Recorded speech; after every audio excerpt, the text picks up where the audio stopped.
మీకు తెలుగులో ప్రత్యేకంగా చాలా మంది ఫ్యాన్స్ ఉన్నారు, అది యూత్లో మీకు చాలా క్రేజ్ ఉంది.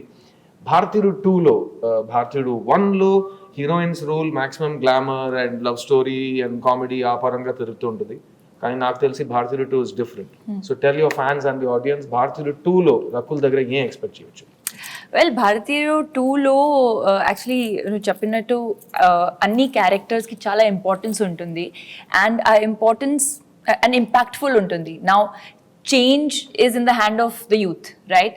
ఇప్పుడు ఆ జెండర్ లేకుండా ఆ యంగర్ జనరేషన్ ఎలా ఏం చేస్తుంది, ఎలా సేనాపతి ఫుడ్ స్టెప్స్లో ఫాలో అవుతుంది అని ఫిల్మ్ ఇంకా ఇంకా ఒక్క లైన్ చెప్పొచ్చు.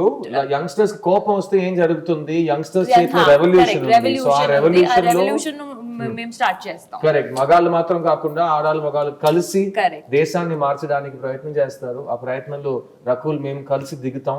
And coming to the and ఇంకొకటి శంకర్ సార్ ఫిల్మ్స్ లో యాక్ట్రెసెస్ కి ఎప్పుడైనా లాస్ట్ కపుల్ ఆఫ్ ఇయర్స్ నుంచి ఇంపార్టెన్స్ ఉంది. I don't think not only actresses, అన్ని క్యారెక్టర్స్ ఫిల్మ్స్ లో ఉన్న క్యారెక్టర్స్ కి ఇంపార్టెన్స్ ఉంటుంది. వాళ్ళు ఉన్న స్పేస్ కి ఒక ఇంపాక్ట్ ఉంటుంది.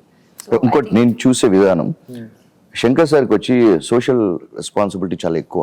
ఆయన ఒక న్యూస్ పేపర్ చదివినప్పుడు అంత కోపం వస్తున్నప్పుడు ఆ కోపాన్ని ప్రతిఫలంగా పుట్టించిందే భారతీయుడు. ఒక సూపర్ హీరో రావాలి, ఈ ప్రజలకి ఒక న్యాయం చేయాలనేది. సో ఐ థింక్ సార్ మీ దగ్గర చాలా ఒక సోషల్ రెస్పాన్సిబిలిటీ ఉంది సార్. సో మీ దగ్గర లేదా? ఉంది సార్. తోసేస్తున్నారు, మీరు చూసుకోండి. నేను అండర్స్టాండ్ వాట్ ఈస్ సేయింగ్. నాకు ప్రత్యేకంగా భారతీయుడు సినిమా థియేటర్లో చూసినప్పుడు, అప్పుడు నేను స్కూల్ నుంచి కాలేజ్కి వెళ్తున్నాను, సినిమా చూసి నాకు కోపం వచ్చింది. సిస్టమ్ అంతేనా, మనం ఏం చేయలేమా, అంత హెల్ప్లెస్ గానే ఉన్నాము మనం, మనకేంటి దారి, ఎవరు చూపిస్తారు దారి అని అక్కడ సేనాపతి దారి చూపించారు. అలా శంకర్ గారు మీరు ఎన్నో సినిమాలు చూసి వచ్చారు ఇండస్ట్రీకి. మీకు కూడా ఒక సినిమాలో ఉన్న కంటెంట్ చూసి సమాజం మీద ఒక కన్సర్న్ వచ్చి ఒక కోపం వచ్చే సినిమాలు మీరు చూసారా? Is that what made you the social change film maker that you are?